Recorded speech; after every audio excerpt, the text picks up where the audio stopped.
Monsieur le député président du Conseil général, monsieur le sénateur, monsieur le conseiller général et président du CAUE, cher Jean-Claude, messieurs les conseillers généraux, régionaux, je ne sais pas s'il y en a, peut-être représentés, monsieur le président de la SEMPA et son directeur, mesdames, messieurs les élus, madame la directrice et toute l'équipe du CAUE, madame et messieurs les maîtres d'œuvre, les entreprises, mesdames, messieurs, je suis très heureux de vous retrouver à nouveau en ces lieux, à nouveau puisque la ville en première ligne cette fois, nous avons eu le plaisir d'inaugurer un peu plus globalement l'espace et notamment les espaces publics le 25 juin dernier. Donc pour cette inauguration spécifique des magnifiques locaux du Conseil d'architecture, d'urbanisme et d'environnement de l'Ardèche. Vous connaissez dans cette salle, je crois, toutes et tous, le CAUE, son action indispensable à travers le département. Je vous le rappelle en quelques mots.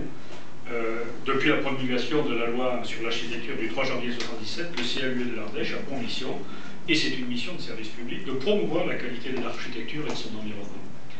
Et je serais tenté de dire que ces locaux l'illustrent à merveille, puisque la réalisation architecturale se veut à la fois moderne, singulière, en prise avec son temps, mais aussi respectueuse de l'esprit du bâtiment, de son histoire et de son âme. Vous y avez contribué dans l'approche initiale de sa réhabilitation, tu l'as rappelé Jean-Claude, et donc votre place était tout naturellement d'être ici. On peut donc parler d'architecture de qualité, mais aussi d'architecture de transmission. Ce bâtiment est en effet une sorte de pont architectural entre le riche passé industriel de la friche Luquet. Ces magnifiques poutres traversantes sont le témoignage de cette époque et un avenir placé sous le sceau de la modernité économique et des valeurs de développement durable avec des équipements type panneaux photovoltaïques, isolation thermique et matériaux utilisés qui le prouvent.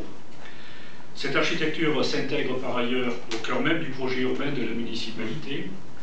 Avec mes collègues adjoints et conseillers municipaux, nous cherchons à redynamiser notre ville et à recréer du vivre ensemble.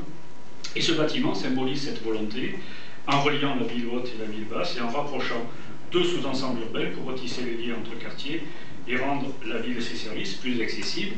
Et j'espère bien que, outre l'escalier, notre ascenseur finira par fonctionner de façon durable. Je crois que vous avez pu l'emprunter ce matin.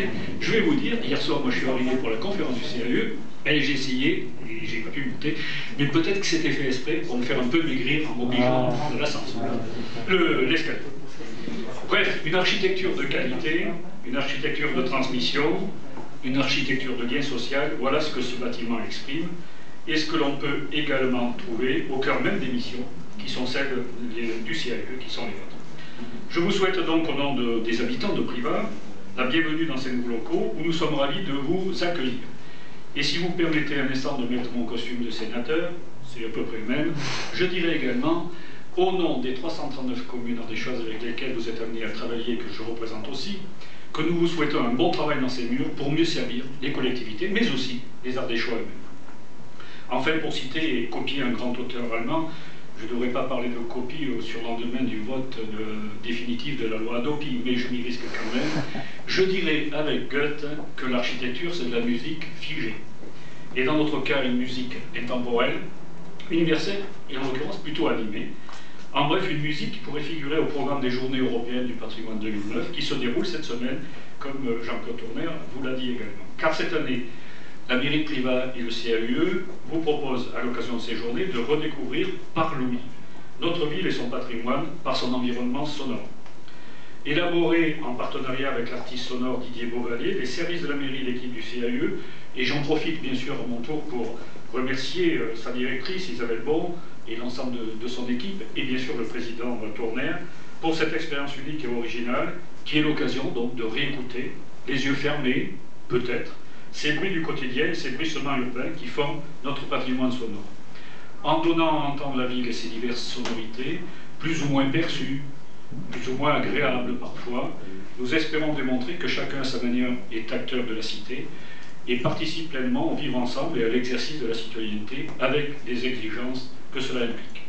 Je vous remercie toutes et tous de votre attention et souhaite que par ces bâtiments et par ces journées dédiées à notre patrimoine, Privas soit l'exemple d'une ville accessible à tous, dynamique, animée, vivante, fier de son histoire, solidaire, en bref, une ville où, je l'espère, il fait bon vivre.